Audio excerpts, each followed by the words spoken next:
विषय है वो है कि हमारे जो चारों सब्जेक्ट्स हैं, ज्ञान, योग, धारणा और सेवा, इनका बैलेंस क्यों जरूरी है और इनका बैलेंस कैसे हो।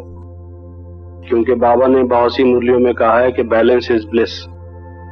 बैलेंस रहेगा तभी आनंदमय अवस्था रहेगी। इंसान के पुरुषार्थ की जो सबसे बड़ी प्राप्ति है, सर्वश्रेष्ठ प्राप्ति, सर्वोच्च, वो है ब्लिस, आनंद। मनुष्य सुख चाहता है, शांति चाहता है, लेकिन शांति और सुख से भी जो ऊंची चीज है वो है ब्लिस। जब परमात्मा की याद में मन टिक जाता है, मग्न हो जाता है, एब्जॉर्ब हो जाता है, लगन में मग्न हो जाता है, तन्मय हो जाता है, तो उस वक्त जो अनुभव होता है, देह को और देह की दुनिया को भूलकर, देह के सब संबंधों को भूलकर, जब उस एक परमात्मा की याद, एक वो, दूसरा मैं, तीसरा न कोई, ये जब पावरफुल स्टेज होती है और पवित्रमय जीवन होता है, गुण वाला, धारणा वाला जीवन होता है, और उस प्रेम से, उस लगन से बाबा को हम याद करके उसमें स्थित हो जाते हैं, एक रस, तो वो जो अनुभव है उसको कहा जाता है आनंद। तो वो दुनिया की सबसे बड़ी प्राप्ति है, पुरुषार्थ की सबसे बड़ी प्राप्ति है। ये संगम युग का सबसे बड़ा गिफ्ट है बाबा का, वरदान। और बाबा कहते हैं कि वो बैलेंस से आता है ब्लिस। तो इसका मतलब यह है कि बैलेंस रखना बहुत जरूरी है, क्योंकि बिना बैलेंस के थोड़ी बहुत प्राप्ति तो होगी, छोटी मोटी, मध्यम या कनिष्ठ, उत्तम प्राप्ति जो ब्लिस की है वो नहीं होगी।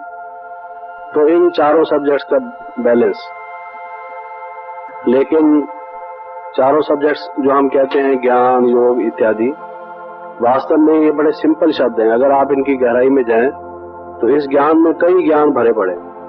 अगर आप किसी यूनिवर्सिटी में, कॉलेज में जाएं तो अलग अलग डिपार्टमेंट्स हैं, विभाग हैं उनके ज्ञान के। ये फिलॉसफी सेक्शन, फिलॉसफी डिपार्टमेंट, दर्शन विभाग, जहां पर कुछ फिलॉसफी या दर्शन पढ़ाया जाता है। ये मनोविज्ञान, साइकोलॉजी का विभाग, ये हिस्ट्री, इतिहास का विभाग पढ़ाते हैं ना। अलग अलग प्रकार के डिपार्टमेंट्स हैं, नॉलेज को लोगों ने बांट रखा है कई हेडिंग्स में। लेकिन ये जो हमारा ज्ञान है, जिसको हम ये ज्ञान कहते हैं, इसमें सभी ये ज्ञान समाये हुए। इस ज्ञान को लेने के बाद और किसी ज्ञान के लेने की जरूरत ही नहीं रहती, क्योंकि जितने भी ज्ञान प्राप्त किए जाते हैं वो दुख और अशांति की निवृत्ति के लिए उनका प्रयोजन होता है। किसी न किसी समस्या को सुलझाने के लिए कोई नया इन्वेंशन, जैसे कहते हैं कि necessity is the mother of invention, तो कोई भी जो नया ज्ञान निकला है वो कोई ना कोई बात जानने के लिए, और कोई ना कोई बात जानना क्यों चाहते हैं हम, ताकि जो हमारे सामने समस्या है या दुख और अशांति है उसको हम समाप्त करें और कोई चीज हमारे वश हो जाए, वो हमें लाभदायक हो। अब जैसे मेडिकल साइंसेस, ये भी सब्जेक्ट है। मेडिकल साइंसेस क्यों पढ़ते हैं? ताकि रोग हो जाए तो उसको, रोग का कारण जानकर उसका निवारण किया जाए। लेकिन रोग हो ही ना तो फिर क्या जरूरत है इसकी? सब चीज में मेडिकल कॉलेजेस नहीं होंगे, फार्मेसीज नहीं होंगी, केमिस्ट नहीं होंगे, डॉक्टर नहीं होंगे, नर्सेज नहीं होंगी, ये सब नहीं होगा, उस ज्ञान की जरूरत ही नहीं। ये ज्ञान ऐसा ज्ञान है जिसको धारण कर लेने से, या ये योग ऐसा योग है, आज भी मुरली में था कि योग से हेल्थ प्राप्त होती है। और हमारे यहाँ हेल्थ को कहा गया है स्वास्थ्य। स्व में स्थित हो जाओ तो स्वास्थ्य हो जाएगा। योग द्वारा स्व में स्थित हो जाते हैं तो स्वास्थ्य हो जाता है, उसमें एवर हेल्दी बन जाते हैं। तो ये ज्ञान ऐसा हो गया जिसके उसकी जरूरत नहीं। कॉलेज में, यूनिवर्सिटीज में एक सब्जेक्ट होता है लॉ, वकील बनते हैं लोग, LLB पढ़ते हैं ना, जैसे डॉक्टर बनते हैं वैसे लॉ भी पढ़ते हैं। दर्शन हो, इतिहास का, जिसको फिलॉसफी ऑफ हिस्ट्री कहते हैं। फिलॉसफी ऑफ हिस्ट्री पर बहुत बुक्स है, ये भी एक विषय है, लेकिन ये विषय तो किसी ने नहीं पढ़ाया। जिस इतिहास को पढ़ने से हम आत्मा का जन्म जन्मांतर का इतिहास जान जाए, वो इतिहास तो कोई पढ़ाता ही नहीं कि भाई एक जन्म समाप्त होने के बाद आत्मा फिर अगले जन्म में क्या बनी, या पिछले जन्म वो क्या थी। इस तरह से तो कोई ज्ञान देता नहीं। तो इस ज्ञान में, नाम इस विषय का ज्ञान है, लेकिन इस ज्ञान में सब ज्ञान समाये हुए। ये अगर हमें मालूम होगा तो हम समझेंगे। कई दफा हम कहते हैं ना, ये कितना पढ़े हुए हो, या ये पढ़ी हुई नहीं है, लेकिन बाबा कहता है सबसे बड़ी पढ़ाई है। अगर इस पढ़ाई को कोई पढ़ लेता है तो वो विश्व का मालिक बन जाता है, नर से नारायण बन जाता है। इसी ऊंची कोई प्राप्ति नहीं हुई ना, इसका मतलब ये है ये सर्वश्रेष्ठ हुई। ये अगर हमें मालूम होगा तो ज्ञान का भी एक, जिसको नारायणी नशा कहते हैं, कितना अनमोल चीज बाबा ने हमें दिया है, हमें उसकी वैल्यू होगी। नहीं तो हमें ऐसे लगेगा कोई बड़ा भारी प्रोफेसर होगा, उसके साथ हम बात करेंगे तो हमारा गला ही ठीक नहीं काम करेगा, आवाज ही हमारी कांपती हुई होगी, हम समझेंगे हम तो पढ़े लिखे हैं नहीं और ये तो बहुत पढ़ा लिखा विद्वान है।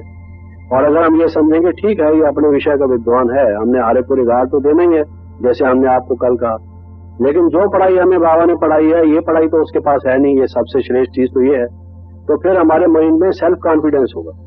तो ये हमें मालूम होना चाहिए कि ये हमारा ज्ञान कितना महत्वपूर्ण है। ऐसे ही सेवा, सोशल वर्क बहुत होते हैं दुनिया में, सर्विस करने के हिसाब से, जिसको बाबा खिदमतगार कहते हैं। आपको मालूम है, इतिहास आपने पढ़ा हो तो रेड शर्ट्स खुदाई खिदमतगार एक उसका नाम था। ये बादशाह खान आता है ना वहां से, पाकिस्तान से, कई दफा आप अखबारों में पढ़ते होंगे। तो उसकी जो पार्टी थी पार्टीशन से पहले, उनकी पार्टी का नाम खुदाई खिदमतगार। अंग्रेजी में उसको रेड शर्ट्स कहते थे क्योंकि वो लाल वो कपड़े पहनते थे, नाम उनका खुदाई खिदमतगार। तो बाबा समझाते कि खुदाई खिदमतगार तो वास्तव में हम एक सर्वेंट्स ऑफ गॉड। ऐसे ही लड़ाई के दिनों में विदेशियों ने सैल्वेशन आर्मी बनाई थी। सैल्वेशन आर्मी क्या करती थी कि गरीबों को, अमीरों के जो कपड़े हो वो जो उनके काम के ना हो वो उनको दे देते थे सैल्वेशन आर्मी को। दवाइयां बची वो सैल्वेशन आर्मी को दे दी। कोई फर्नीचर आपके पास फालतू है, आपके काम का नहीं, सैल्वेशन आर्मी को दे दी। वो सैल्वेशन आर्मी वाले गरीबों को दे देते, तो उनको एक प्रकार से सैल्वेशन देते।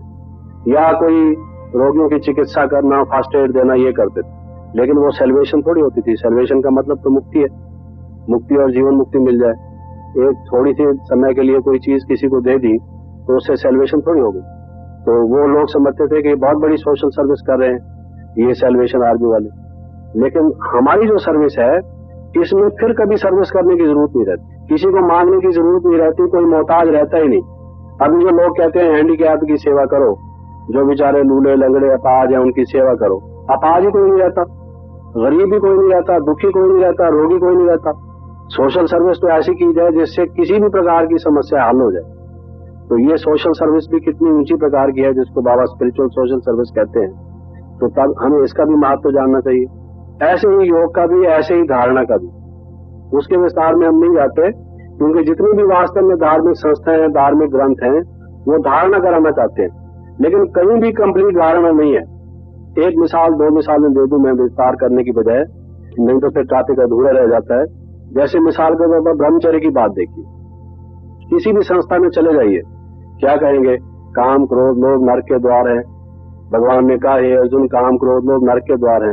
अच्छा, फिर जब पंडित जी उसकी व्याख्या करेंगे श्लोक पढ़कर, त्रिविधम नरक से द्वार, हम वो 3 प्रकार के नरक के द्वार हैं सारा बता के फिर कहेंगे कि ये काम विकार नरक का द्वार है। लेकिन अगर पति पत्नी के संबंध से समाज की जो नियम है, जो परंपरा है, उसके हिसाब से वो काम विकार नहीं कहा जाता। ये तो कृष्ण जी ने भी किया, ये तो राम जी ने भी किया। उसकी मिसालें देके और ब्रह्मचर्य की बात खत्म हो गई। फिर बाकी ब्रह्मचर्य क्या रहा? जो योगी का नियम है कि ब्रह्मचर्य व्रत को धारण करो और ये काम विकार नरक का द्वार है, वो बताने की बजाय समाप्त कर दिया। तो इसीलिए तो पहले झगड़े हुए, जब बाबा ने आके कहा काम विकार नरक का द्वार है, इसको स्टॉप करो, बंद करो, और ये महाशत्रु है, इसको जीतने से ये जगत जीत बनोगे। तो फिर लोगों ने क्या कहा कि आप नई बात बताते हो।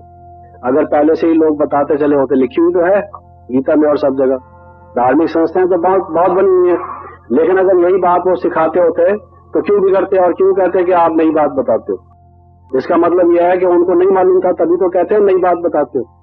और भगवान कहते हैं कि यही तो विकारों की जड़ है, देह अभिमान का सबसे पहला विकराल रूप तो यही है। तो धारणा की भी जितनी बातें हैं, अहिंसा की बात है। लोग कहते हैं अहिंसा का पालन करना चाहिए, लेकिन करके फिर उसको डाइल्यूट कर देते हैं।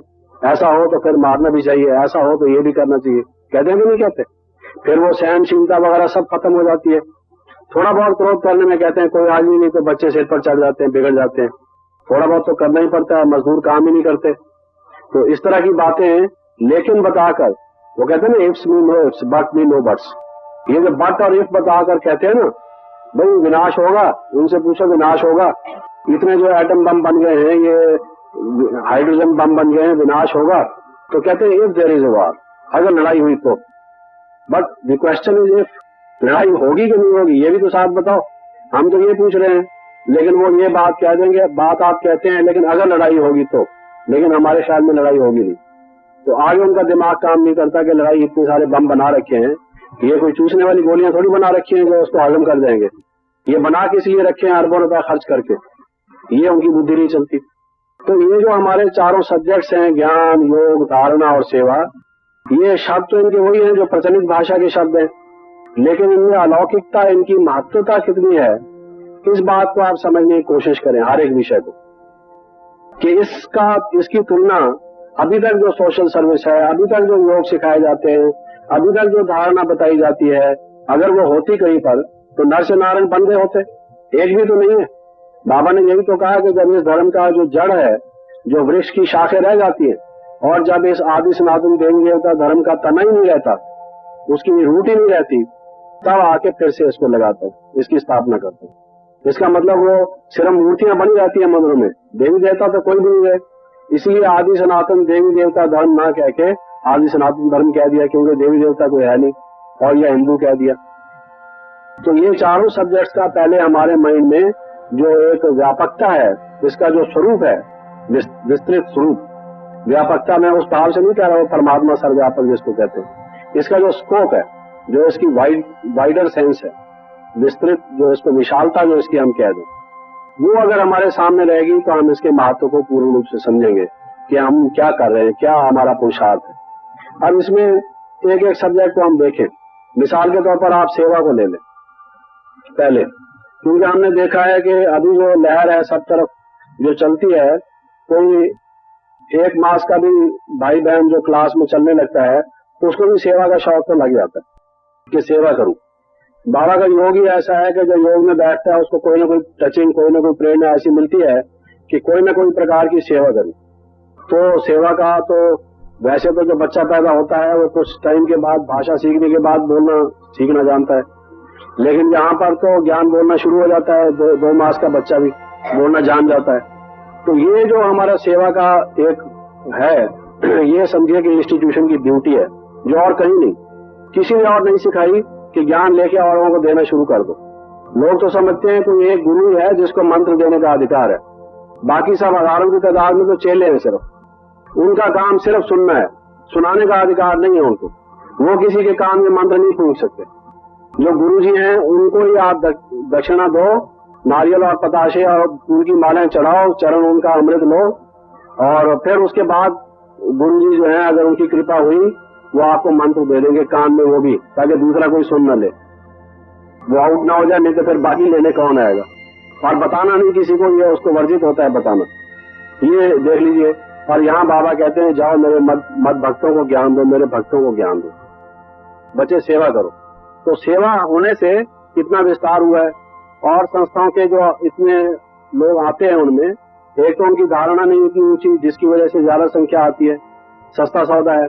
और दूसरा आप देखेंगे तो उसके बावजूद भी इतने वर्षों में भी उनकी संख्या इतनी नहीं हुई जिस तरह से हमारी संख्या बढ़ती जा रही है। क्यों बढ़ती जा रही है? क्योंकि जो कोई आता है, मैं भी सेंटर खोलूं, मेरे पास भी गीता पाठशाला हो, कोई प्रदर्शनी कर लूं, मैं भी गाइड बन के समझाऊं, हर एक में एक सर्विस का वो लग जाता है, तो बड़ा महत्वपूर्ण सब्जेक्ट है। लेकिन इस सेवा का जो एक साथ साथ और क्या इसके जरूरी है, आप देखेंगे बाबा कहते हैं कि जो सेवा का ताज पहनता है भविष्य में भी उसी को ताज मिलता है। तो सेवा कितनी इंपॉर्टेंट हो गई। और कल भी हम बता रहे थे कि जो त्याग है वास्तव में, वो त्याग इसी का नाम है कि जब हम अपना समय, अपने श्वास, अपना तन, अपना मन, अपना धन लोगों की सेवा में लगाते हैं, वो विकारों को छोड़ते हैं। और वो सब बात हमने बताई थी ना कि वो तो हमें करना ही चाहिए, वो तो समझ की बात है। लेकिन साथ साथ ये जो हम करते हैं, जो हमारा सफल हो, भविष्य में उसको कई गुना होकर हमें मिले, ये सेवा के साधन से होता है। तो इससे आप समझ जाइए कि सेवा का महत्व कितना है ना, बहुत महत्व। लेकिन अगर कोई ज्ञान न ले, ज्ञान पर पूरा ध्यान न दे, ज्ञान की पूरी उसकी स्टडी की अटेंशन ना हो, जिसको कहते हैं कि अलग से समय लेकर मनन चिंतन ना करे, मुरली रोज ना पढ़े, क्लास रोज ना करे, ज्ञान की गहराई में ना जाए, तो उस ये सेवा पर क्या असर पड़ेगा, कौन बताएगा? सेवा इम्पोर्टेंट है, लेकिन ज्ञान कितना इम्पोर्टेंट है? सेवा की तुलना में सेवा के साथ उसका क्या मेल है, ये कोई बताए? कौन बताएंगे? क्योंकि आप देखिए, जो सेवा हम करते हैं ज्ञान द्वारा ही तो सेवा करते हैं। अगर किसी व्यक्ति को हम समझाने लगते हैं कोई भी पॉइंट, कोई भी एक विषय, अगर हमारे पास ज्ञान के पॉइंट्स भरपूर नहीं है, हमारी बुद्धि में ज्ञान रत्नों का खजाना पूरा नहीं है, तो हम उसको कन्विंस कैसे करेंगे? तो इसलिए सेवा हम करना चाहते हैं, लेकिन सेवा करने के लिए अगर हम स्टडी पूरी ना करें तो फिर सेवा करने के हम योग्य कैसे बनेंगे?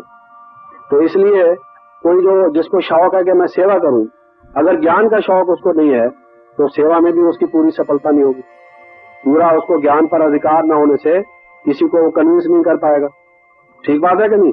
ऐसे और बातें बताइए, ज्ञान क्यों जरूरी है, सेवा के लिए भी ज्ञान क्यों जरूरी है? इनका कहना यह है कि जितना हमने ज्ञान भरपूर होगा, हमारा निश्चय भी उतना दृढ़ होगा, और जितना हम निश्चय से किसी को बोलेंगे दृढ़ता से, तो दूसरे को भी प्रभाव पड़ेगा कि हम कितने निश्चय से बोल रहे हैं, और उसको भी निश्चय आत्मा बनाएंगे, तो तभी तो ज्ञान का फायदा होगा। अच्छा, और यहाँ कोई और कहना चाहते थे?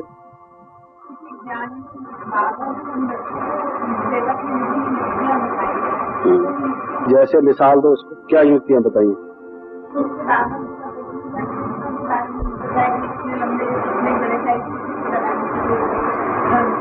तो इनका कहना यह है कि मुरली में जब हम मुरली सुनते हैं तो सेवा के लिए भी बाबा ने हमें बहुत सी युक्तियां बताई हैं। यानी सेवा करने का भी ज्ञान है।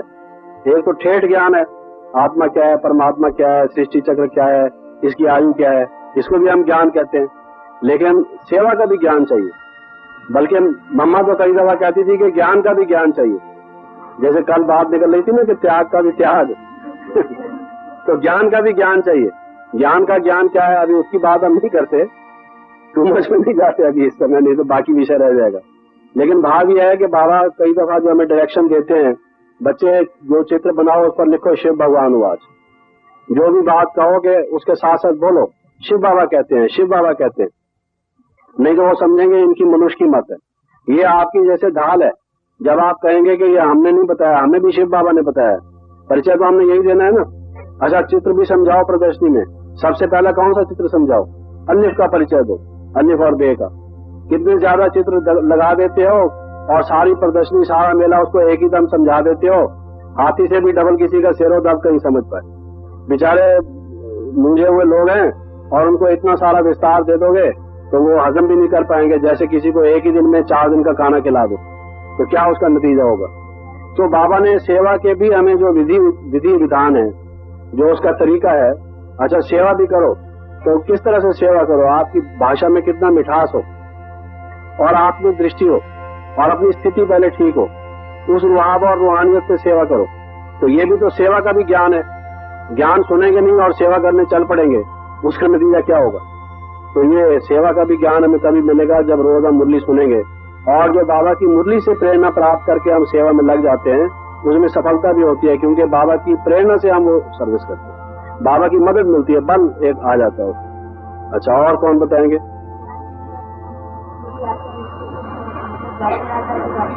जैसे आज देखो मुरली में था ना कि हेल्थ मिनिस्टर को पकड़ो और ये योग से हेल्थ मिलती है, उसको बताओ योग से हेल्थ कैसे मिलती है तो ये सेवा। लेकिन वो कैसे बताओ कि योग से हेल्थ कैसे मिलती है, और ये कैसे सतयुग में शरीर भी छोड़ देते हैं, वो सांप की खाल की तरह से मिसाल दी थी ना। क्योंकि अभी से अभ्यास करते हैं देह से न्यारा होने का, और जब देह से न्यारा होते हैं और विकर्म भी दग्ध करते हैं तो फिर निरोगी काया हो जाती है, काया कल्प हो जाती है। बाबा ने बताया ना ये सारा। इसलिए वो हेल्थ वालों की भी सेवा करो। और ये हॉस्पिटल भी है, आपका जो ईश्वरी विश्वविद्यालय है वो हॉस्पिटल है, और ये डॉक्टर्स बन के सेवा करो। तो डॉक्टर्स को अभी डॉक्टर लोग सेवा करने लगे हैं इस बात को लेकर, तो कितना सेवा का अच्छा रूप हो गया। तो ये बाबा ने जो बात बताई है, बाबा के शब्द जब हम ये किसी को बताएंगे तभी तो सेवा में सफलता होगी। तो सेवा के लिए भी जो ज्ञान है, विधि विधान है, सेवा कैसे करो, तो बाबा ने हर एक तरीका बताया, इसलिए भी ज्ञान सुनना जरूरी है। फिर उसके अलावा देखेंगे आप, बाबा हमेशा कहते, बाबा के सामने जो बैठ के ज्ञान सुनते थे, तो बाबा का हमेशा ये कहना था कि ज्ञान सुनने वाले भी जो हैं उनमें अनेक प्रकार के, उनमें से भी जो ये सेवा करते होंगे, या जिनको सेवा करने का एम होगा, उनकी बुद्धि में ज्ञान धारण होगा। अब बाबा मान लो बताते हैं कि देखो ये कहते हैं ठिक्कर विक्कर सब में परमात्मा है, ये तो और ही परमात्मा की गिलानी करते, निंदा करते। मान लो ये पॉइंट देता है। अब बाबा ने ये मुरली में कहा, तो जिसको ये होगा कि हमने सेवा करनी है, उसकी बुद्धि में ये धारण होगा कि कल को कोई कहता है कि परमात्मा की, आप तो परमात्मा को छोटा सा मान रहे हो, ये तो परमात्मा की आप गिलानी कर रहे हो। हम तो कहते हैं परमात्मा बहुत बड़ा है, यत्र तत्र सर्वत्र है, वो तो सर्वव्यापक है, और आपने तो एक बिंदु बना के उस परमात्मा को हाथ में ला दिया। आप तो परमात्मा की निंदा करते हो, गिलानी कर रहे हो। तो बाबा ने हमें क्या पॉइंट दिया है उसका, कि आप जो कहते हो सांप में, बिच्छू में, टिंडर में, ठिक्कर में, भित्तर में और इसमें है, सब में परमात्मा है, ये परमात्मा की कौन सा सम्मान कर रहे हो? ये कोई इज्जत है परमात्मा की? हम तो परमात्मा को परम धाम का जो प्योरेस्ट होलीएस्ट प्लेस है, वहां का उसको निवासी मान रहे हैं, और आप क्या कह रहे हो? तो उसको जो ये होगा, एम होगा कि कोई मेरे से ये बात कहेगा तो मैं उसको ये कहूंगा, तो उसकी बुद्धि में वो बात धारण हो जाएगी। और दूसरा जो है, बाबा कहते हैं वो उबासियां लेता रहेगा, जमाइयां लेता रहेगा, नमाज पढ़ता रहेगा, झुटका आता रहेगा, उसकी बुद्धि में धारण नहीं होगा। उससे क्लास के बाद पूछो तो वो जवाब दे नहीं सकेगा। तो जो सेवा का जिनका लक्ष्य होगा, उनको बल्कि ज्ञान धारण होगा, ये तो ठीक बात है। लेकिन ज्ञान जो धारण नहीं होगा, तो फिर इस टाइम कोई बात कहेगा तो उसके अपने मन को भी रोग लग जाएगा, कहेंगे ये बात तो ठीक कहता है, हमने तो परमात्मा को हाथ मिला दिया है। तो बजाय उसको प्रभावित करने के खुद ही प्रभावित हो जाएंगे। और अगर हमारे पास बाबा की वैरायटी पॉइंट्स होंगी, कोई किसी पॉइंट से कन्विंस होता है, कोई किसी पॉइंट से कन्विंस होता है, और उसमें भी बाबा कहते हैं कि सन्मुख बैठ के सुनो। सबसे पहले ये है कि सन्मुख बैठ के क्लास में सुनो, अमृत वेले। उस टाइम बुद्धि फ्री होती है, फ्रेश होती है, सुनोगे तो बात बुद्धि में ठीक तरह से बैठेगी। उस टाइम ही अगर आप सेवा शुरू कर दो, सेवा तो है हमेशा ही, सेवा करो बेशक, लेकिन जो क्लास का टाइम है अगर उसको छोड़ के सेवा करने लगोगे, कोई ऐसी परिस्थिति है, ऐसा मौका है, ऐसी मजबूरी है, दूसरी बात है, लेकिन उसके लिए भी बाबा कहते हैं कि क्लास जरूर करो, क्योंकि उससे आपकी सेवा में सफलता आएगी। आप फ्रेश होंगे, रुहाब होगा, रूहानियत होगी, सुबह को ज्ञान रूपी अमृत पिया होगा। जैसे स्नान करना सुबह जरूरी है, वैसे आत्मा ने भी स्नान किया होगा, तो आपकी सेवा में भी वो खूबियां आएंगी। और अगर आप समझोगे सेवा सुबह उठते ही अपना नहा धो के सेवा में लग जाओगे, क्लास के टाइम क्लास ही नहीं करोगे, थोड़े दिन के बाद देखना क्या हालत होती है। तो ये ज्ञान से भी जो अरुचि पैदा हो जाती है ना, ये भी एक माया का सूक्ष्म रूप है। तो बाबा का हमेशा कहना कि पहले तो सन्मुख सुनो, अगर सन्मुख नहीं सुन सकते टेप सुनो, टेप नहीं सुन सकते तो मुरली पढ़ो। मुरली भी जब टीचर पढ़ के सुनाता है क्लास में, उसका अपना प्रभाव है, क्योंकि जहाँ पवित्र योगी बैठ के बाबा का जो स्थान है, जो बाबा के बने हुए ये तीर्थ स्थान है एक प्रकार से, क्लास जो बाबा की है ऑफिशियल, उसका जो वातावरण है उसमें बैठ के धारण करोगे, वहाँ की वाइब्रेशन कुछ और होंगी, बाहर की दुनिया की वाइब्रेशन कुछ और होंगी। और उस टाइम का वो आपके जी हम तो क्लास में आज नहीं आ सकते क्योंकि हमारा तो सेवा है, तो फिर उसका जो परिणाम है वो थोड़े समय के बाद आप देखोगे अवस्था हलचल होने लगी। तो सेवा ठीक है, लेकिन ज्ञान के बिना सेवा अधूरी रहेगी। अपनी अवस्था ही ठीक नहीं होगी तो दूसरे की अवस्था कैसे बनाएगी? अच्छा, और कौन बताएंगे? वही, अगर हमारे पास सब ज्ञान की वैरायटी पॉइंट्स होगी तो हम किसी को एक्सप्लेन कर सकेंगे, ये तो ठीक बात है। और जी, किस चीज का वृक्ष?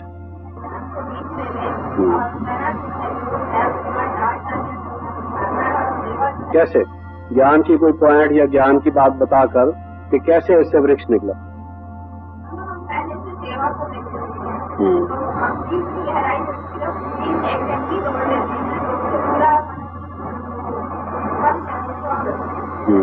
क्योंकि इनका कहना यह है कि अगर बीज को या जड़ को ही आप खत्म कर दोगे तो वृक्ष ही खत्म हो जाएगा।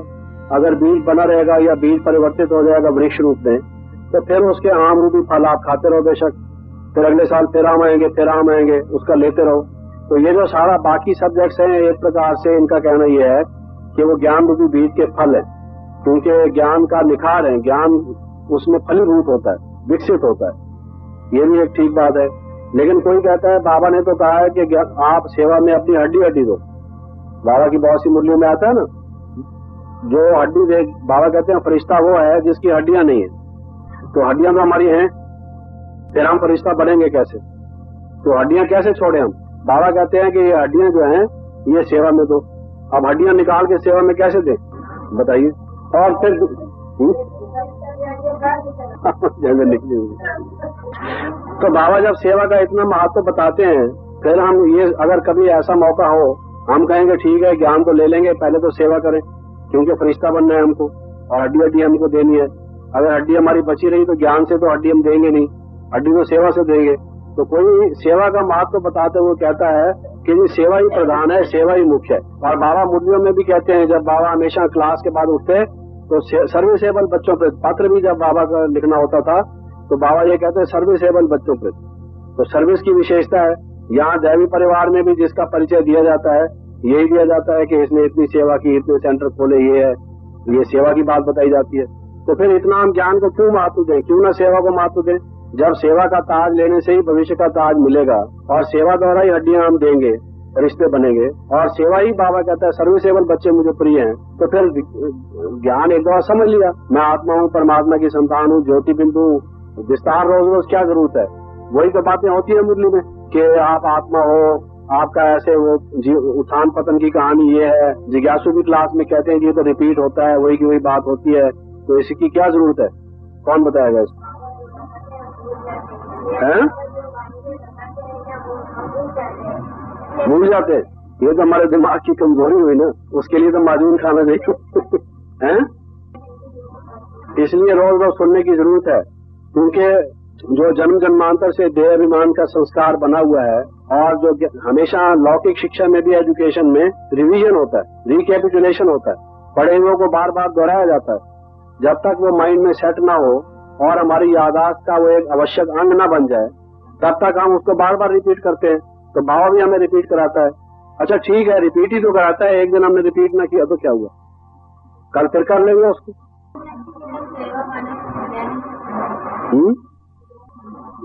सेवा माना ज्ञान समझाना है, वो तो पहले बात आ गई कि सेवा में ज्ञान समझाना है। अगर हमें खुद ही पूरा ज्ञान नहीं होगा तो दूसरे को क्या समझाएंगे।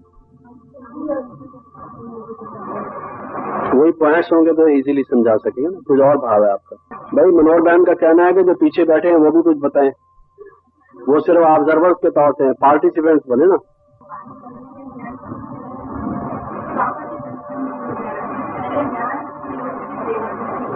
ये सेवा भी बाबा की कर रहे हैं, कनेक्शन क्यों टूटेगा? हम ये याद करके सेवा कर रहे हैं कि बाबा की सेवा है।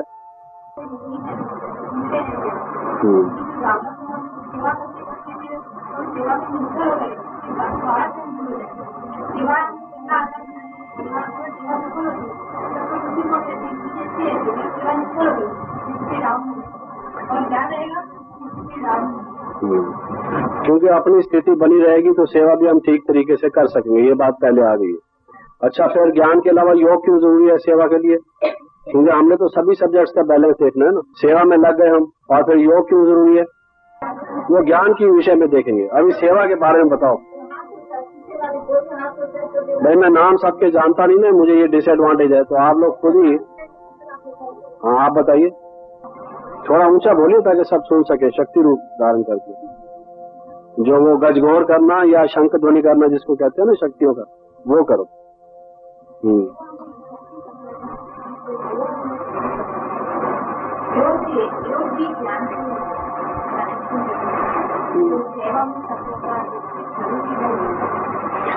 तो योग का पीरियड अगर मिस करेंगे, योग का अभ्यास करेंगे नहीं, तपस्या करेंगे नहीं, सेवा ही सेवा की रट लगाए रहेंगे और इतने बड़े बड़े प्रोग्राम सारा टाइम रोज बना, ये जौहर है। एक प्रकार से सेवा भी तभी फलीभूत होगी जब आपकी वाणी में ओज होगा, दूसरे के मन को लगेगा, स्पर्श करेगा, प्रभाव डालेगा।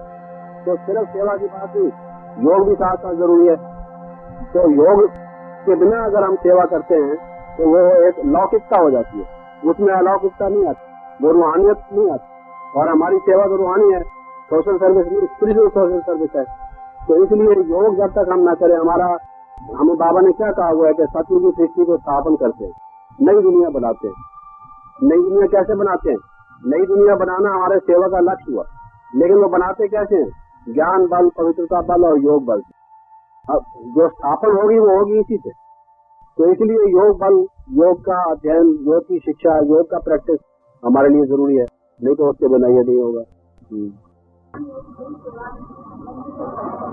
ज्ञान योग से सेवा से किसी को रास्ता दिखाएंगे, लेकिन ज्ञान और योग से मंजिल पर पहुंचाएंगे। वो कैसे? वो रास्ता तो ज्ञान से दिखाएंगे, ज्ञान ही मार्ग है ना।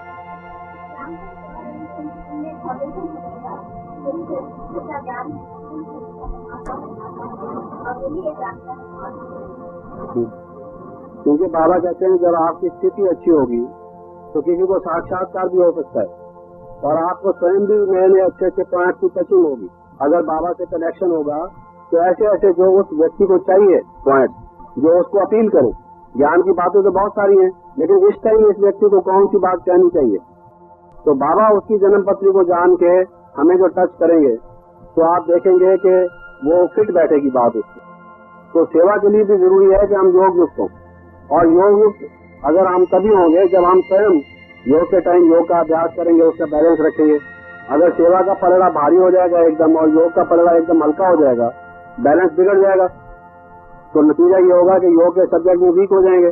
जैसे कई सब्जेक्ट होते हैं ना क्लास में, लौकिक में भी कोई व्यक्ति एक सब्जेक्ट में फेल हो जाता है और एक में उसका दोबारा देना पड़ता है इम्तिहान, और एक में वो अच्छे नंबर ले जाता है, नेक्स्ट रिजल्ट उसका क्या होता है, वो ठीक नहीं होता। तो इसलिए सभी उसका विषयों का बैलेंस चाहिए। और फिर आप देखेंगे कि अच्छा सेवा में आप बिजी रहेंगे, लेकिन सेवा में भी जो माइंड है वो किधर जाएगा।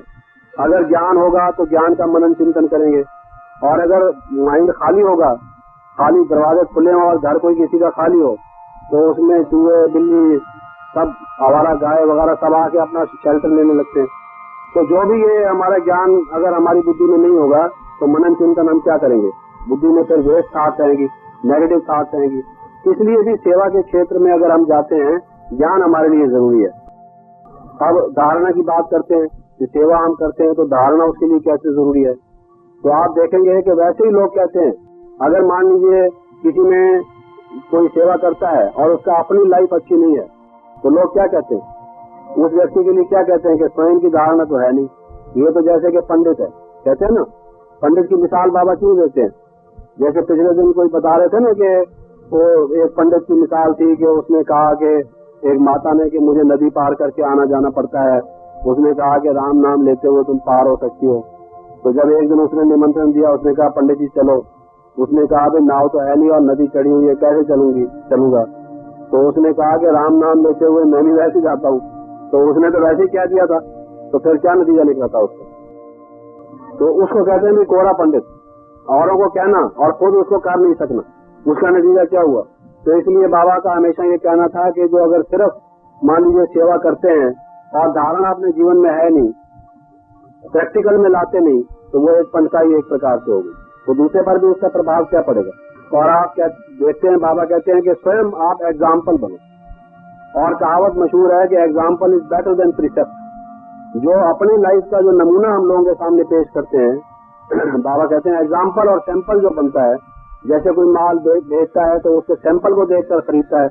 हमारे अगर अपने जीवन में धारणा होगी, एक तो यह है कि आप चित्र लोगों को समझाएंगे या प्रदर्शनी करेंगे या प्रवचन करेंगे या किसी को कोर्स देंगे, लेकिन अगर अपने जीवन में एग्जाम्पलरी जीवन होगा, हमारा अपना जीवन ही श्रेष्ठ होगा, तो उससे जो सेवा होगी वो वाचा से उतनी नहीं होगी। इसलिए बाबा का कहना यह है कि एग्जाम्पल बनो। उसका मतलब क्या हुआ कि स्वयं धारणा करो, और सन शोज फादर, हमारे अपने जीवन से धारणा ऐसी हो जिससे दूसरों को लगे कि सचमुच ही इनको शिव बाबा ने, नहीं तो इतना ऊंचा इनको कौन बना सकता है। जरूर इनसे जो ऊंचा होगा वही उनको बनाने वाला होगा। तो हमारी धारणा को देखकर ही समझे कि ऐसे और मनुष्य तो कोई है नहीं। साधु संत महात्माओं का जीवन भी ऐसा नहीं। जरूर ये जो कहते हैं कि परमात्मा हमें ज्ञान दे रहा है, जिसकी सेवा आप करते हो लोगों को परमात्मा में निश्चय बिठाने की, वो तभी होगी जब धारणा होगी। तो सिर्फ सेवा नहीं, सेवा भी तभी पूरी हो सकेगी जब अपनी लाइफ एग्जाम्पल बनेगी, और एग्जाम्पल तभी बनेगी जब धारणा होगी। तो धारणा का सब्जेक्ट अगर वीक होगा तो सेवा स्वतः ही वीक होगी, क्योंकि उसका कनेक्शन है। और किसी ने कहा है कि action speak louder than word. कहते हैं ना कि जो कर्म करके दिखाते हो, अगर श्रेष्ठ कर्म आप करके दिखाते हो, शब्दों के द्वारा वर्णन को कोई नहीं सुनता, लेकिन अगर आप प्रैक्टिकल लाइफ आपकी अच्छी है, ऊंची है, मान लो किसी को कहो कि क्रोध ना करो, और जब कोई ऐसी परिस्थिति आ जाए, आपका कोई अपमान करे या आपके साथ ठीक व्यवहार ना करे, आप उस टाइम शांत चित्त रहो, क्रोध ना करो, तो उससे जो दूसरा व्यक्ति सीखेगा वो आपका सिर्फ कहने से नहीं उतना सीखेगा। तो सेवा जो आप करते हैं उसमें लोगों को यही तो कहते हैं कि विकारों को छोड़ो, परमात्मा में निश्चय रखो, जीवन को श्रेष्ठ बनाओ, नर से नारायण बनो। लेकिन खुद अगर हमारा जीवन उसके समान होगा तो वो एक सर्विस में पुष्टि लाएगा, बल लाएगा, हमारी सर्विस फलीभूत होगी। नहीं तो अपनी ही सेवा करके उस पर पानी फेर देंगे, हमारी अपनी मेहनत ही जो है उसमें खत्म हो जाएगी। और फिर आप देखते हैं जहाँ धारणा नहीं होती वहाँ जब सेवा के क्षेत्र में आते हैं तो तेरी मेरी का जब प्रश्न उठता है, अनबन, मन मुटाव, आपस में एक लड़ाई झगड़ा, ज्यादा कहा सुनी, ये सब क्यों होते हैं? क्योंकि सेवा में वो भी करना चाहते हैं, वो भी करना चाहते हैं। और फिर क्या आता है कि सेवा में मान शान का विचार आ जाता है, सेवा करके हमारा नाम हो, हमारा यश गायन हो, वाहवा हो, ये भावना आ जाती है। क्योंकि धारणा नहीं होती, वो सेवा में जो एक त्याग हो, नम्रता हो, वो नहीं रह जाता, बल्कि एक शो एक प्रकार का हो जाता है। और उसकी वजह से आपस में कसर शुरू हो जाती है, स्ट्रगल शुरू हो जाती है। जो कल भी हम प्रश्न कर रहे थे कि किस प्रकार से वो किया जाए, अगर कोई सहयोग देना हो या नहीं, वो भी कभी पैदा होता है जब हम सिर्फ सेवा करते हैं और फिर धारणा हमारी होती नहीं। हम मन में किसी के प्रति घृणा, द्वेष, अनबन ये रख लेते हैं। तो इसलिए धारणा का सब्जेक्ट अगर ना हो, ये बैलेंस अगर हमारा बिगड़ जाए तो भी सेवा नहीं होती। अब हम ज्ञान के सब्जेक्ट को लेते हैं। आप देखते हैं ज्ञान को तो बाबा ने कितने नाम दिए हैं। ज्ञान अनमोल रत्न है, अविनाशी रत्न है, ज्ञान संजीवनी बूटी है, ये ज्ञान रूपी गदा से हम माया को जीतते हैं, कहा ना ज्ञान अमृत है। बाबा ने ज्ञान को कितने नाम दिए हैं। और ज्ञान बिना गति नहीं, ज्ञान बिना सदगति नहीं, है ना। और परमात्मा को भी हम क्या कहते हैं, नॉलेजफुल है, नॉलेज उसका मुख्य पहला गुण है। और बाबा कहते हैं आप मास्टर नॉलेजफुल हो, मास्टर त्रिकालदर्शी हो। ये ज्ञान हमें त्रिकालदर्शी बनाता है, उसके बिना मास्टर त्रिकालदर्शी नहीं बन सकते। ज्ञानी आत्मा मुझे प्रिय है, बाबा कहते हैं ना ज्ञानी को आत्मा मुझे प्रिय है, भक्त मुझे प्रिय है।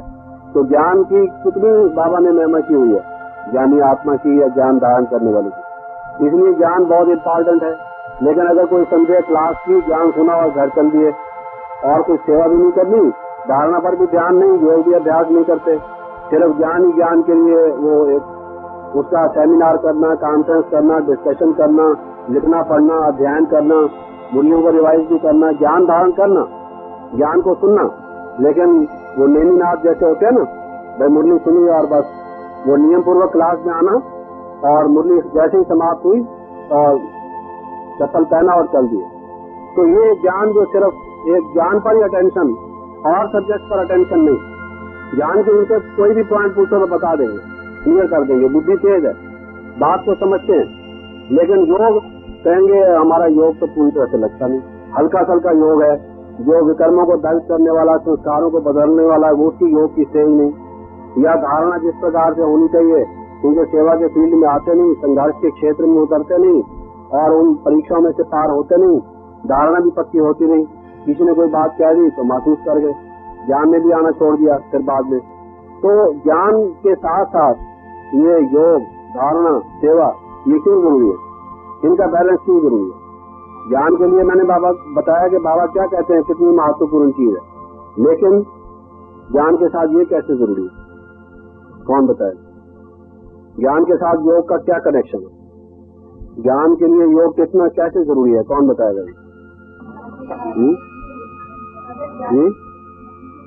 जैसे कहा गया ना भाई, हर कोई हाथ खड़ा करे, जिसको बताना हो वो हाथ खड़ा करे, ताकि उसमें से फिर किसी से पूछा जाए। आप बताइए, ज्ञान को धारण करने के लिए योग से हमारी बुद्धि क्लियर होगी, और जब बुद्धि क्लियर होगी तो ज्ञान ठीक तरह से धारण होगा। क्योंकि बुद्धि धारणा मई तभी बनेगी जब योग युक्त होगी। इसलिए आप देखिए हमारी जो क्लासेस भी होती हैं उसमें सबसे पहले हमारा पीरियड कौन सा होता है, योग लगाने का। जब योग लगाते हैं तो बुद्धि जैसे कोई एकदम समझिए कि धारणा के योग्य बन जाती है, क्लीन हो जाती है। जैसे बर्तन में आप कोई चीज डालते हैं तो पहले उसको धोते हैं, साफ करते हैं, तो योग भी इसी प्रकार का काम करता है। तो आप बताइए।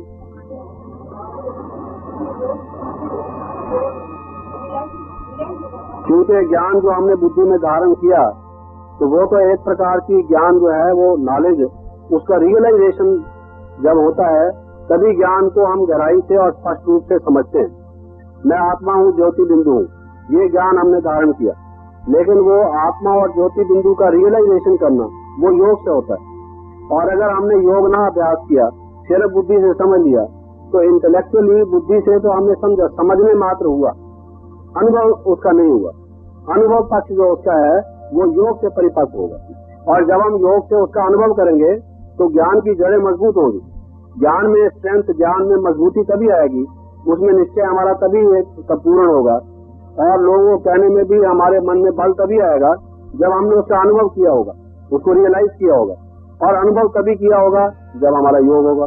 और वास्तव में आप देखेंगे कि ज्ञान है ही योग के अभ्यास के लिए। मैं आत्मा हूँ, यह हमें किस लिए समझाया जाता है? सिर्फ समझने के लिए नहीं, बल्कि जीवन में लाने के लिए, ताकि हमारा दृष्टिकोण, हमारी वृत्ति, हमारी स्थिति आत्मिक बने। और वो तो अभ्यास योग का करेंगे तभी बनेगी। आत्मा हूँ, आत्मा हूँ, आत्मा हूँ, जैसे बाबा ने पहले लिखना शुरू किया, यशोदा भी आत्मा है, ये भी आत्मा है, मैं भी आत्मा हूँ। और फिर वो हमारा है, जैसे है ना वो कहो ओम शांति, लिखो ओम शांति, पढ़ो ओम शांति। तो इसी प्रकार से जब आत्मा हूँ हमारा अभ्यास होगा, जिसको ही योग की स्थिति कहा जाता है, उस योग की स्थिति से ही अनुभव होगा। आत्मा परम धाम से आई है, ब्रह्मलोक के रहने वाली थी। यह शिव बाबा का ये स्वरूप है। इस बताने का फायदा क्या है, क्या प्रयोजन है, इसका लक्ष्य क्या है? ताकि हम अपने मन को कहाँ एकाग्र करें। हम जिसको परमात्मा के साथ योग लगाना है, परमात्मा का ही परिचय नहीं होगा तो योग कैसे लगाएगा? तो परमात्मा का परिचय क्यों दिया गया? योग लगाने के लिए, ताकि जो ज्योति स्वरूप परमात्मा है, परम धाम या ब्रह्मलोक के रहने वाले हैं, उनके गुण क्या हैं, उनका हमारे साथ संबंध क्या है, ये उसका ज्ञान, नॉलेज एस्पेक्ट है। ये जो पहलू है इसको हम ज्ञान कहते हैं। और योग में हम क्या करते हैं, उसकी स्मृति और स्थिति में सीखते हैं। स्मृति द्वारा स्थिति को प्राप्त करते हैं। तो तभी जब हम उसको प्राप्त करते हैं, देह से न्यारे होते हैं, स्वयं को वहाँ अनुभव करते हैं, उस कर्मातीत स्टेज का, उस शांति की स्टेज का, पवित्रता की स्टेज का, वो जो बाप समान की स्टेज है, उस स्थिति का जब हम अनुभव करते हैं, वही योग है। वरना ज्ञान पर्पजलेस हो गया। वो तो एक सिर्फ वो जिसको इंटेलेक्चुअल जर्नली कहते हैं, एक चर्चा मात्र रह गई। उस चर्चा का हेतु क्या हुआ, उसका लाभ क्या हुआ, प्रयोजन क्या उसका? क्योंकि कोई भी सब्जेक्ट स्टडी किया जाता है, कोई भी किताब आप ले किसी विषय पर, तो उसका ये होता है एम्स ऑफ द स्टडी। ये विषय क्यों पढ़ाया जा रहा है? जब तक वो ना मालूम हो तो उस विषय को पढ़ के क्या करेंगे? वो तो सिर्फ ऊपरी ज्ञान रह जाएगा। इसलिए जो हम ज्ञान सीखते हैं वो सीखते ही योग के लिए। एक उसका जो फोरमोस्ट एम है, अगर फाइनल एम ये नहीं है तो one of the most important aim जो उसका है वो ये है कि हम उसको रियलाइज करें, उसका अनुभव करें, उस स्थिति को प्राप्त। तो योग जरूरी है। सिर्फ ज्ञान सुन लिया, योग किया नहीं। बुढ़ने के टाइम पर दादी जी के आने से पहले हम पहुंच जाते हैं, योग हम अभ्यास नहीं करते। या जैसे दादी जी ने अप्रिशिएट किया कि 3 बजे आए थे, 2:30 बजे उठे थे, याद की यात्रा की, तो दादी जी ने क्या कहा, ये बहुत अच्छा, इसको मत छोड़ो। क्यों? क्योंकि ये ज्ञान का प्रैक्टिकल स्वरूप है, ये धारण है। तो ये जरूरी है सब्जेक्ट। और उसके अलावा कौन बताएगा? ज्ञान क्या है? ज्ञान ढाल है। और योग, बाबा तो कहते हैं ज्ञान तलवार है, योग ढाल है। लेकिन आपने कहा वो भी ठीक है, इस चीज को कैसे भी कहा जाए। बाबा का कहना तो ऐसा है कि ज्ञान तलवार है, योग ढाल है। क्योंकि योग हमें माया के वार से बचाता है, और ज्ञान हमें माया से युद्ध करना सिखाता है। ज्ञान हमारे हाथ में शस्त्र है जिसके द्वारा हम माया से युद्ध करते हैं। लेकिन उस तरह से भी आप कह सकते हैं। अच्छा, पीछे से कोई बताएं, कोई हाथ खड़ा करें। योग किस लिए जरूरी है? ज्ञान के साथ जितना ज्ञान इम्पोर्टेंट है वैसे ही योग कैसे जरूरी है, ये भी बता रहे हैं, बताइए।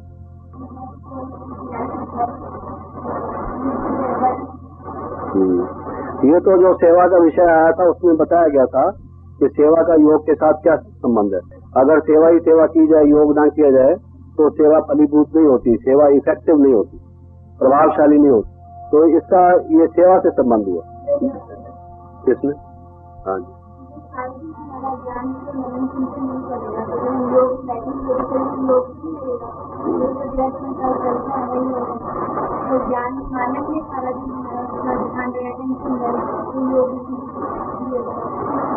ठीक बात है। लेकिन ये है कि योग का अगर पहलू ज्यादा हो, ज्ञान का पहलू वीक हो, उसके अंतर्गत आएगा ये। जैसे पहले हमने सेवा का लिया, अभी हम ज्ञान का ले रहे हैं। अब हम ये ले रहे हैं कि ज्ञान के लिए योग जरूरी क्यों है, योग के लिए ज्ञान क्यों जरूरी है। वो फिर जब तीसरा हम सब्जेक्ट लेंगे वो उसमें आएगा, वो याद रखना, उसको फिर बताना। पीछे कौन बताएंगे? हाँ जी, आप बताएं, आप बताइए। ज्ञान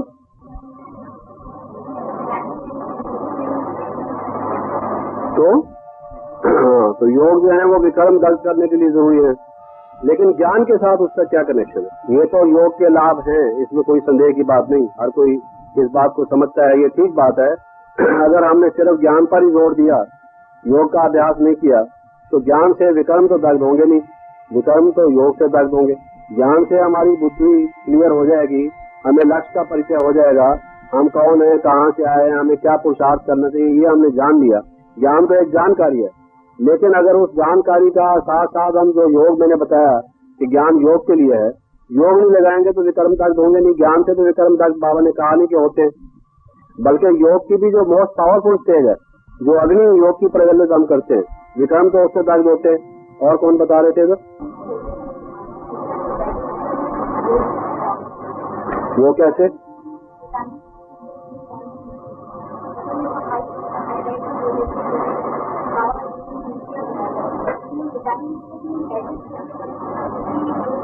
तो योग हमारा हाजमा कैसे बढ़ाता है वो समझाओ। इनका कहना यह है कि ज्ञान तो भोजन के समान है, और भोजन आपने पौष्टिक कर लिया, बड़ा नरिशिंग डाइट ले लिया, लेकिन उसको पचाना जरूरी है। और इनका विचार यह है कि योग जो है वो हमारे पाचन क्रिया को बढ़ाता है, पाचन शक्ति को। तो वो ज्ञान रूपी भोजन भी अगर आपने ले लिया और हजम उसको कर नहीं सके, उसका नतीजा क्या होगा? तो मैं इनसे पूछ रहा हूँ कि हाजमा हमारा दुरुस्त रहे, तो उसके लिए योग कैसे मदद करता है?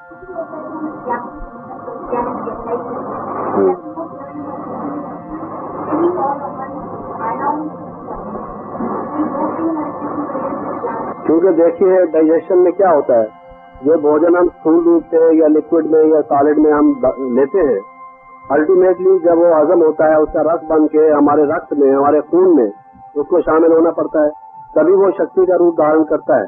जब वो उसका रूप धारण कर लेता है, उसका अगर वो जो रूप, जिस रूप में हमने भोजन लिया, ग्रहण किया, वो रूप उसका परिवर्तित होकर जब रक्त में ना मिल जाए, ब्लड में ना मिल जाए, तब तक वो हमारे शरीर के हर एक भाग को जाकर शक्ति नहीं देता। उससे जो भोजन का फायदा है वो हमें नहीं मिलता। इसी तरीके से योग में जब हम रहते हैं तो ज्ञान उस रस का रूप ले लेता है, क्योंकि वो अनुभव के रूप में परिवर्तित हो जाता है, वो मोटे मोटे रूप में नहीं रहता। पहले जब हमने ज्ञान सुना तो स्थूल बातें सुन ली हमने, आत्मा ज्योति बिंदु है, परमात्मा का ये स्वरूप है, ब्रह्मा का सारा आत्मादंत का ज्ञान हमने ले लिया। लेकिन योग में जब हम स्थित होते हैं तो उस ज्ञान का जो रस है, जो उसका सार है, वो उसका रूप बन जाता है, और वो हमें शक्ति को बढ़ाता है, हमें वो अनुभूति के रूप में हो जाता है। उसी को हम कहेंगे कि वो हमारे हजम हो जाता है। इस तरह से इसको समझाया जा सकता है। आप बताइए।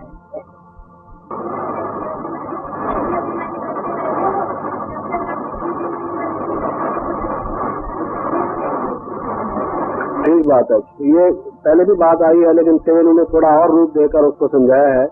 पहले भी ये था कि योग से हमारी बुद्धि क्लियर होगी, उसमें ज्ञान की धारणा ठीक होगी। तो ये कह रही है कि जब हम देही निश्चय होंगे तो ज्ञान की धारणा हमने हो सकेगी। और बाबा कहते हैं कि जब तक देह अभिमान की स्थिति में रहोगे ये ज्ञान धारण नहीं होगा। बल्कि बाबा तो ये भी कहते हैं कि जब आप क्लास में बैठ के मुरली सुनते हैं तो आपको ये भी याद रहना चाहिए कि शिव बाबा मुरली सुना रहे हैं। जैसे संसार में लोग समझते हैं कि फलां नाम का गुरु सुना रहा है, लेकिन हमारा जो सदगुरु है, जो टीचर है, वो तो एक शिव बाबा जो ज्योति स्वरूप है, वो है निराकार परमपिता परमात्मा, जो प्रजापिता ब्रह्मा के तन में प्रवेश होकर हमें ये ज्ञान सुनाता है। तो जब हम ज्ञान सुनते हैं, हमारी बुद्धि अगर वहां रहती है कि शिव बाबा हमें ज्ञान सुना रहा है, तो नेचुरली हम भी सोल कॉन्शियस हो जाते हैं, सुप्रीम सोल कॉन्शियस होने के साथ साथ, तो फिर वो ज्ञान पूरी रूप से धारण होता है। तो योग जो है वो ज्ञान की धारणा के लिए भी जरूरी है, योग विकर्म दग्ध करने के लिए भी जरूरी है। योग अगर नहीं होगा तो ज्ञान जो का जो अनुभव है, सार है, वो हमारे जीवन में धारण नहीं होगा। इसलिए दोनों पक्षों का बैलेंस करने के लिए जहाँ हम ज्ञान सुनते हैं वहाँ योग का विषय भी उतना महत्वपूर्ण है, वो हमें सुनना चाहिए। अब धारणा का क्या कनेक्शन है योग से, इसके बारे में कौन बताएंगे? अब पीछे से कोई बताएं भाई, एकदम एंड में जो कोई बैठे, कोई हाथ खड़ा करे जो बताना चाहे। अगर हम ज्ञान सुने और साथ साथ धारणा न करें तो उसका क्या परिणाम होगा? उस बैलेंस का कैसे बैलेंस टूट जाएगा? वो उससे हानि क्या होगी वो बताइए। और धारणा करने से लाभ क्या होगा? दोनों का बैलेंस करने से ब्लिस कैसे होगा? और दोनों का साथ साथ समन्वय न होने से, संतुलन न होने से ब्लिस कैसे नहीं होगा? एक कोई उसकी प्रैक्टिकल एग्जांपल देकर स्पष्ट। पीछे कोई हाथ नहीं खड़ा कर रहे?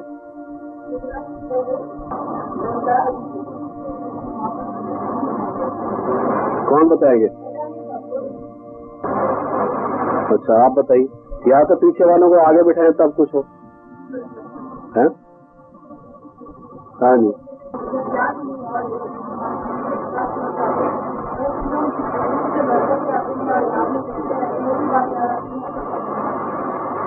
नहीं, हम तो ये पूछ रहे हैं कि ज्ञान की धारणा होगी तो क्या होगा?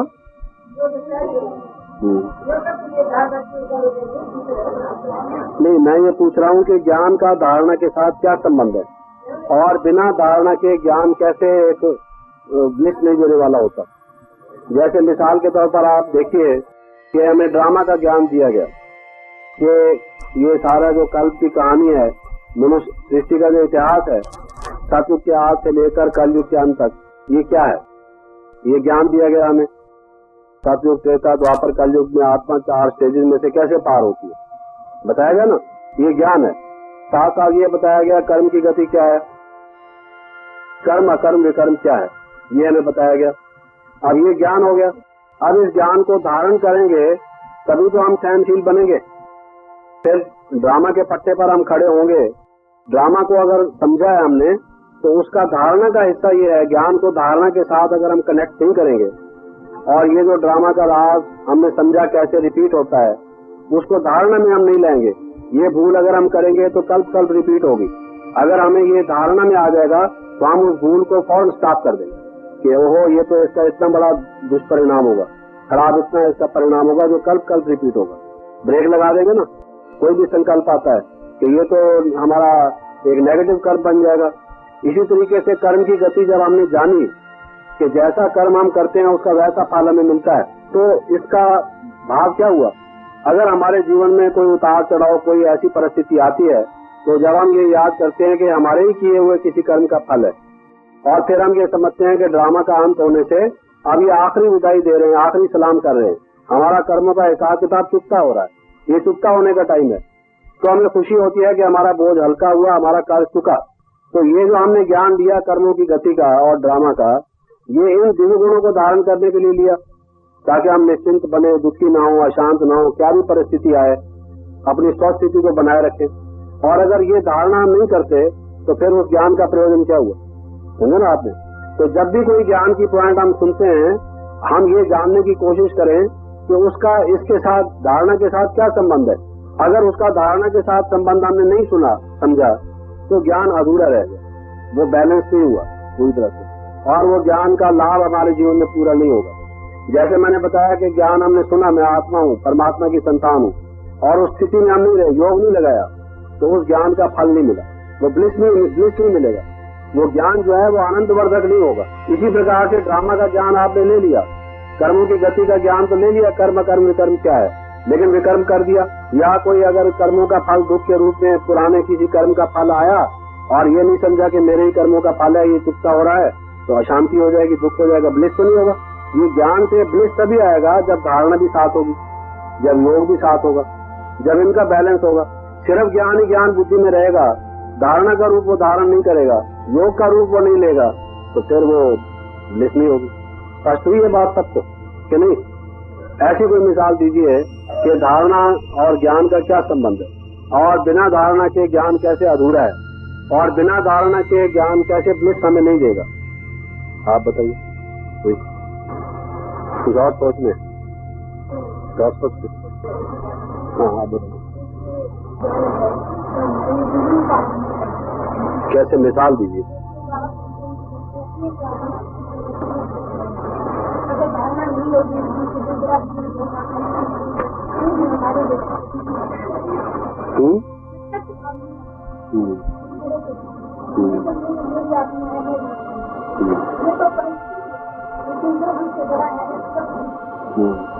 अभी जैसे मिसाल देखिए, इन्होंने ये कहा कि जब हमें ये ज्ञान मिला कि मैं आत्मा हूँ और सभी ये शरीरधारी जो हैं ये सब आत्मा हैं, उस दृष्टि से जब हम देखते हैं तो हमारे जीवन में जो संघर्ष है, जो परिस्थितियां हैं, जो मन मुटाव है, या अनादर की भावना है, या घृणा भावना है, ये नहीं पैदा होगा। और तभी वो ज्ञान जब धारणा में आएगा तो हमारे लिए आनंद देने वाला होगा। अगर वो धारणा में नहीं आएगा तो फिर वो देह अभिमान की स्थिति में, तो जैसे संसार में लड़ाई झगड़ा और ये द्वेष पैदा होता है, जैसे वो बच्चे गाते हैं ना, तू भी आत्मा मैं भी आत्मा, आत्मा आत्मा भाई भाई, आपस में ना लड़ो, लड़ाई क्या है, वो करो पढ़ो पढ़ाई, कुछ इस तरह से है। तो वो स्थिति हमारी हो जाएगी अगर हम अपने आप को आत्मा आत्मा समझेंगे। और अगर प्रैक्टिकल धारणा उसकी नहीं करेंगे तो जो संघर्ष वाली स्थिति है वो उसी तरह की स्थिति होगी। तो धारणा का ये हमें फायदा होगा। अब एक और मिसाल लीजिए, जैसे हमें ये बताया गया कि आत्मा जो है मन बुद्धि और संस्कार, ये आत्मा की शक्तियां हैं, योग्यता हैं, ये आत्मा से कोई अलग नहीं। अब इसका धारणा से क्या संबंध है? ज्ञान तो हमने समझ लिया, कोई हमको समझाता है, बात करता है, जिज्ञासु आता है, तो हम उसको कहते हैं आत्मा जो है मन बुद्धि संस्कार, या और भी उसमें ऐड कर दीजिए, लेकिन एक सूक्ष्म रूप, ये हम उसको समझाते हैं। अब धारण हमने किया नहीं, इसको क्या धारण करें हम, और उस धारण करने से ब्लिस कैसे मिलेगा, और उसको ना धारण करने से हम ब्लिस से वंचित कैसे रहेंगे?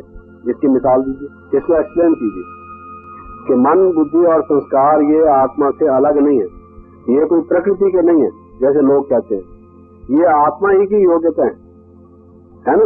ये तो सब समझ गया ना, लेकिन इसको धारणा कैसे करें हम, क्या मतलब है इसका? और उस धारण करने की बात को समझा के आप हमें ये बताइए कि उससे ब्लिस कैसे मिलेगा। नहीं, धारण क्या करना है, इसमें धारणा का भाग क्या है? आप देखिए उदाहरण के रूप से वस्तु, और ये कहते हैं कि मन हमसे अलग है। गुरु जो है हमारे मन को किसी तरह से हमारे वश कर दे। हम कौन है? आत्मा है ये कहेंगे, लेकिन समझते हैं कि मन हमसे कोई अलग है।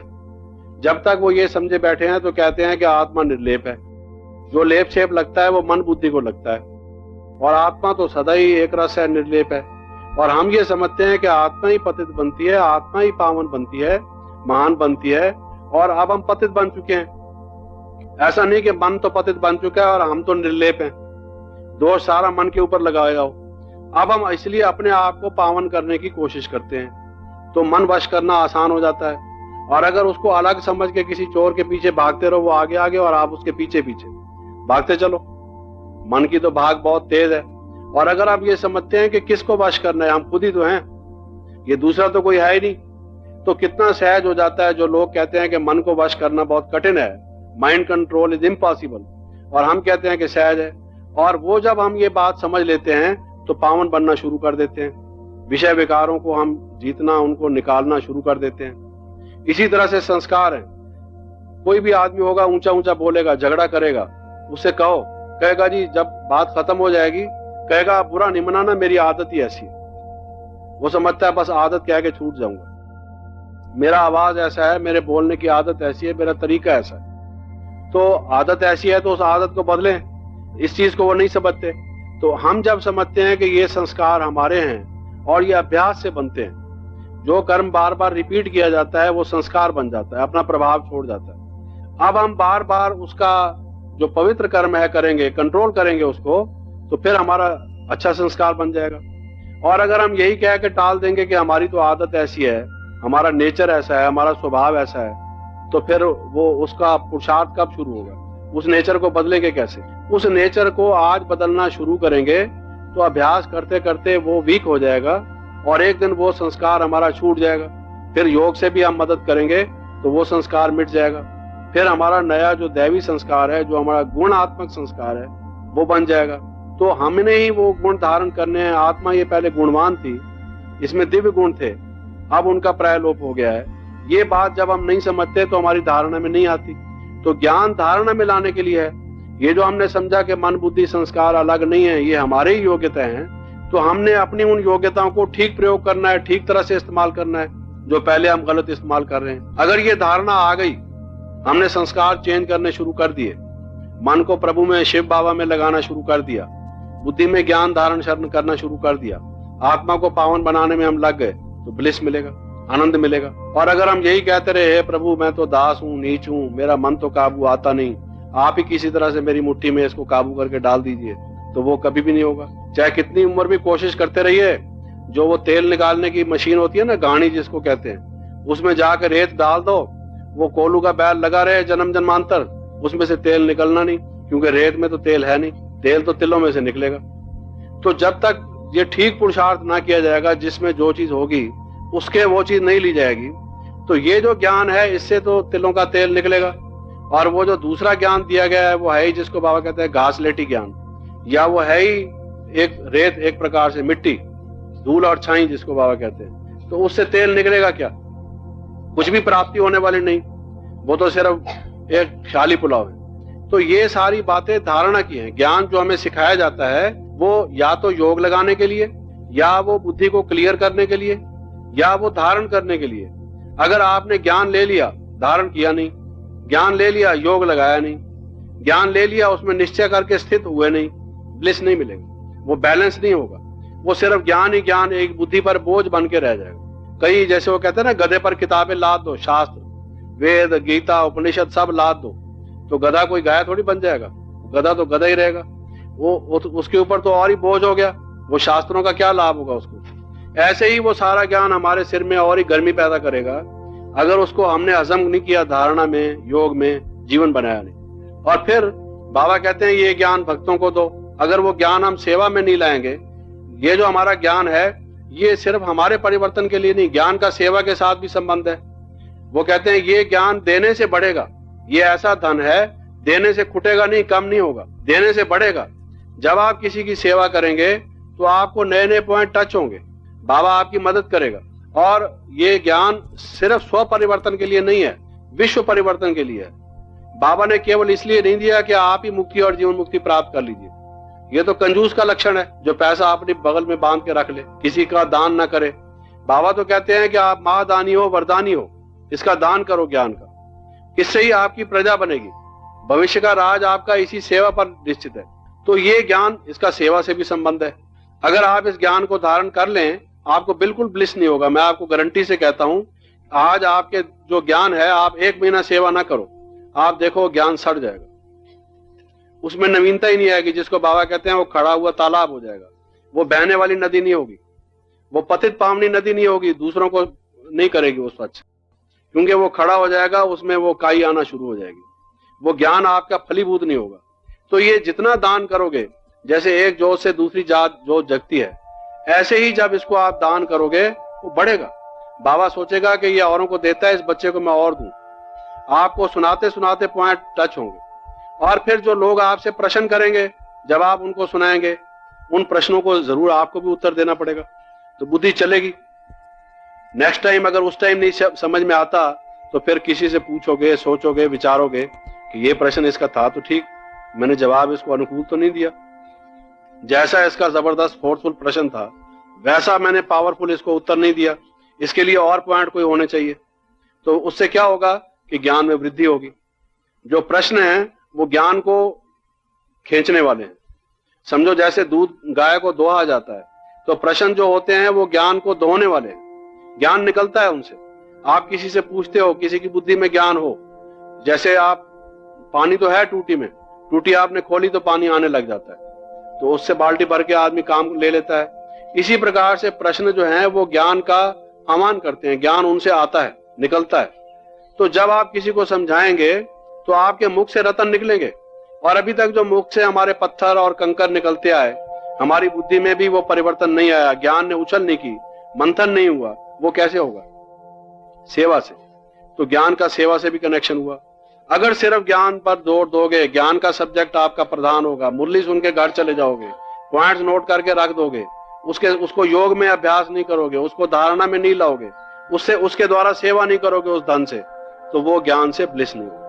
और इन चारों सब्जेक्ट्स का वो करोगे। आज जो मुरली सुनी, उसको योग से क्या कनेक्शन है, उसका धारणा से क्या कनेक्शन है, उसमें सेवा के कौन से पॉइंट्स हैं, उन चारों को अगर इस्तेमाल में लाओगे दिन भर में और अपने जीवन में, तो फिर आप देखेंगे आपको ब्लिस मिलेगी। ये कहने का भाव है। ठीक है, अब हम इसके बाद योग का सब्जेक्ट लेते हैं। सिर्फ योग ही योग लगाते चले जाएं, योग से तो आनंद मिलता ही है, और योग से तो विक्रम दग्ध होते हैं। योग तो जौहर है, योग के लिए कितनी बातें आप लोगों ने कही, लेकिन सिर्फ योग ही योग के सब्जेक्ट पर हम ध्यान दें कि बाबा कहते हैं बस बनो तपस्वी, योगी बनो, पवित्र बनो और योगी बनो। योग से पवित्र भी हम बनेंगे। क्या जरूरत है ज्ञान की? ज्ञान का सार तो समझ लिया, और सेवा भी क्या करनी, योगी बन जाएंगे तो अपने आप जो सेवा होनी होगी हो जाएगी। और इसी बात में हम टिक जाएं कि सिर्फ योग का अभ्यास करें, तो फिर ब्लिस में कमी कैसे होगी? अब इस बात को हमने करना है कि योग का ज्ञान से, योग का धारणा से, योग का सेवा से क्या संबंध है और ये चारों का बैलेंस होना क्यों जरूरी है। जैसे इन्होंने एक बात बताई थी, ये अपनी जो जयपुर में बहन है मुझे, कि वो ज्ञान जो है वो घृत है, यही बताया था ना, कि जैसे दीपक जगता है, योग एक प्रकार से दीपक को जगाना है और ज्ञान घृत है। अगर ज्ञान खत्म हो जाएगा तो दीपक बुझ जाएगा। तो ज्ञान के पॉइंट्स ही तो हम योग में लाते हैं। मैं आत्मा हूं, मैं परम धाम का वासी हूं, मैं अजर अमर अविनाशी हूं, मैं शांत स्वरूप हूं, शिव बाबा की संतान हूं, ये पॉइंट्स है ना।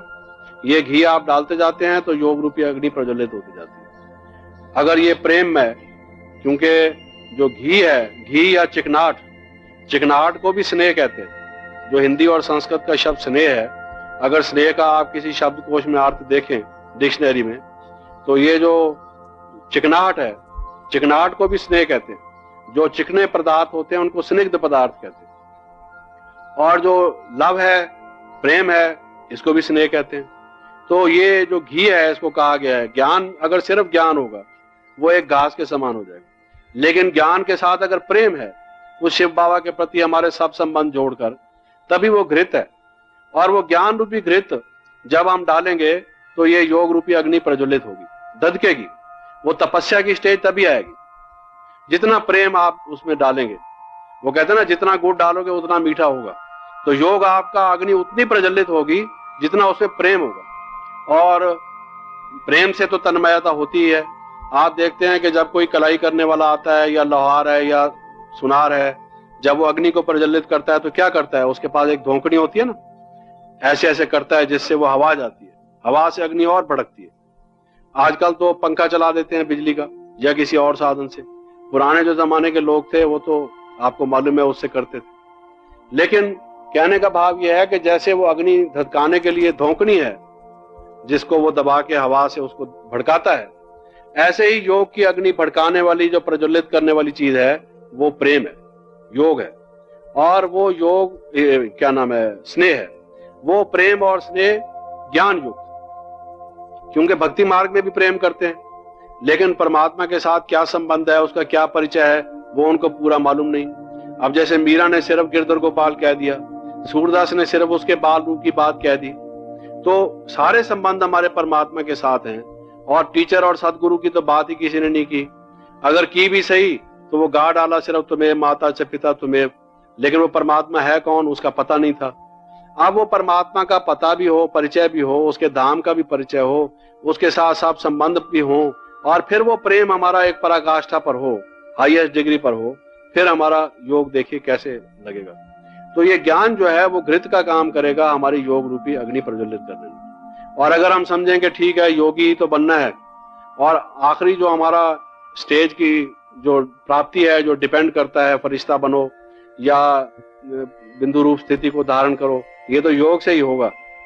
लेकिन आप देखेंगे कि अगर ज्ञान रोज नहीं सुनेंगे तो धीरे धीरे योग की अग्नि मंद पड़नी शुरू हो जाएगी। इसलिए ज्ञान जरूरी है।